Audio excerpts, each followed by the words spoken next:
Hi, this is Michael Bagram, Shadow Minister for the Department of Labour and Employment, the Democratic Alliance. This is our Labour Bulletin. We are in our second one, and we've got some very interesting things to report this week. A lot of it is sad, unfortunately. We've just had the Minister of Employment and Labour come back yesterday and say that it won't be extended. The Ters, the emergency payment of the UIF, is not going to be extended into July. The other sad thing to tell you is that there's still people from April that haven't got their payment, which is pretty bad. It's horrific, in fact. We are now in the last week of June, and only now have the portals been opened to claim for the June payment. So we're already late for salary for June. And of course, no one's going to get any payment and at least until mid-July. And I'm sorry to give this bad news, but I think it's important that we speak to you and tell you what the truth is out there. There's also been a lot of fraud. We already seen the first anecdotal case. It's almost 7 million rand was stolen by an individual. They had to have been helped by someone in the UIF department for that money to go through, and the money was quickly dispersed out of his account, so it appears that there was a real problem there. So we are still getting hundreds and hundreds of questions every day, but keep those questions coming in, keep the queries coming in to me and to the bulletin itself. The Democratic Alliance undertakes to at least contact the Department of Employment and Labour on your behalf as an individual. We need to help people in South Africa access their monies. I am getting approximately 250 to 300 queries per day. And if we don't answer them quickly, we're going to have problems. People are starving out there. And as the UIF Bulletin, we want to make this work.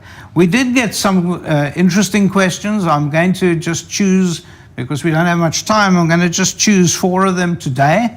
If I may go straight into them. Pierre Broderick says that he was retrenched just before lockdown at the end of March.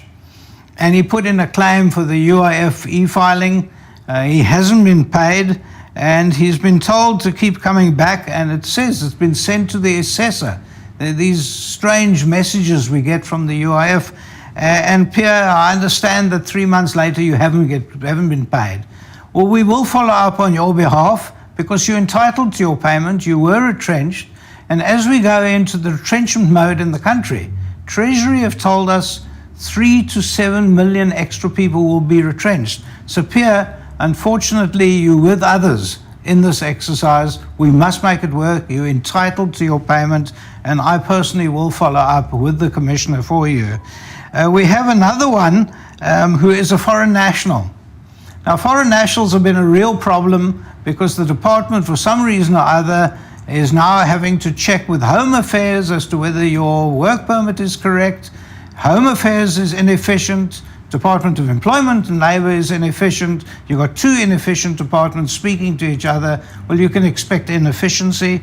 And he's saying that he cannot afford rent or food for his family. This is a real problem. This is not a political problem.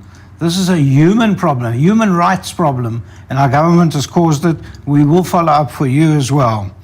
Natalie, thank you for your mail. You telling us that it's challenging and dire times. It certainly is, and we understand and we sympathize with you. We know that you've received, one staff member has not received any payment at all. We can understand that they somehow are just leaving people off these lists. We'll follow up with that. We see your UIF reference number, and thank you for that. I will follow up for you. I know that you've been unable to generate any income or little income since February 2020. It's a problem, and people are suffering from it. Despite that, the minister has still seen his way clear to put an end to it. It's ridiculous the way it's carrying on. We are hoping that there's still money in the UIF to follow up on that one. And then we have a lady, who's been working for a company who did submit in April, and the company have asked the staff to send individual emails to complain that we've not received UIF details since April. You can claim for May and for June, even if you haven't received your April payment. Now, her message from her company was that they can't claim for May and June because they never got April. You must. Every month you must put in your claim. You're entitled to 3 months. April, May, June 2020. That's what you're entitled to. And everyone must keep putting in their claims. And I like the idea of everyone actually writing to the department and complaining. So yes, go ahead and do that. It's absolutely correct. And then there's Gideon Skeepers. Gideon, he says, I applied for the relief fund and I was declined. What should I do? Well, obviously, the first thing you have to do is you have to find out why you were declined. That's obviously, and you need to ask, and there is an appeal process, and we can help you with that. So, Gideon, please, thank you for that question. I'm getting it all the time. What we're going to do from now on is, obviously, we are speaking to the Commissioner. I'm speaking to the Commissioner every day. The Commissioner has appointed also another fellow to help me directly. And I will undertake personally, on behalf of the Democratic Alliance and you, to try and push on an individual basis every time. So thank you for listening to me. Thank you. Every week you're going to hear more and more feedback from us. Please keep writing to us. We will help you as the Democratic Alliance. Thank you very much.